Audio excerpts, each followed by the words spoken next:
Premièrement, surtout si vous êtes seul, sortez le téléphone, mettez-le sur le côté, appelez le 15 et mettez le haut-parleur. Si vous êtes avec d'autres personnes, chargez quelqu'un de le faire pendant que vous allez commencer la manœuvre réanimatoire. Si vous êtes à plusieurs, profitez-en aussi pour dépêcher quelqu'un pour aller chercher un défibrillateur automatique qu'il pourra peut-être trouver dans un supermarché ou dans une bouche de métro par exemple. Maintenant, on va passer à la manœuvre réanimatoire. Il faut que la personne soit sur un plan dur.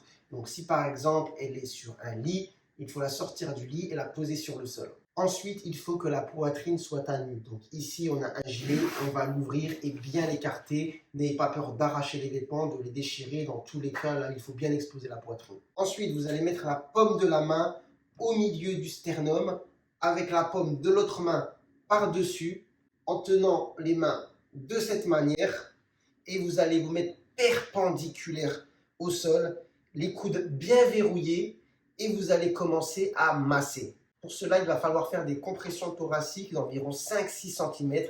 En gros, ce que cela veut dire, ça veut dire que vous devez vraiment sentir la poitrine s'enfoncer.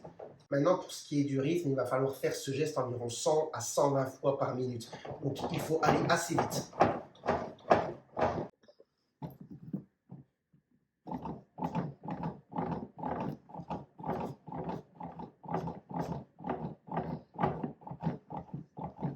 N'ayez pas peur si vous entendez des craquements et que les côtes peuvent se casser, ça peut arriver, mais là la priorité c'est vraiment de faire la réanimation cardio-respiratoire.